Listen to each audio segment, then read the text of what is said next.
Hello guys, for today's video, so ngayon po ay mangunguha po kami ng tambo kasama yung aking pamangkin kasi gusto niya daw sumama. So guys, nadaanan ko pala yung aming pananim na patula. So ayan guys, oh. Namunga na yan guys. Kahapon nagulay ang aking kapatid ng patula, ginisa niya. Tsaka yung ampalaya meron din palang bunga guys. Ayan guys. Dami niyang bulak. At saka nadaanan din pala namin guys yung aming palayan.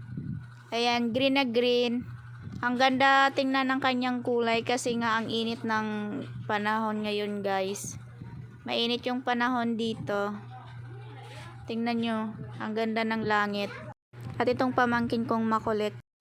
At dyan guys sa kabilang side, dyan po. Madami pong tubo na tambo dyan. Ayan o, ang tataas na nga eh. Hindi na siya pwede gulayin. So tapos guys, nadaanan pala namin yung tanim ni mama na ubi. Ayan guys oh. Wala pa yan guys laman, hindi pa siya pwede kunin. Ayan oh. Madami yan dyan guys. Madaming tinanim dyan si mama. Pupunta na kami dun sa kabila guys kasi baka meron dun tambo. Pumasok na ako dyan sa kakawayanan. Titingnan ko kung merong tambo. So wala akong nakitang tambo guys. Ayan, wala po siyang tambo. Tapos dyan din sa isa, wala rin.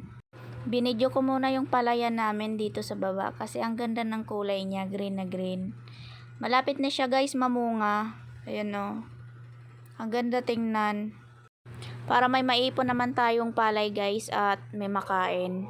Ayan, green na green. Malapit na kasi yan mamunga guys.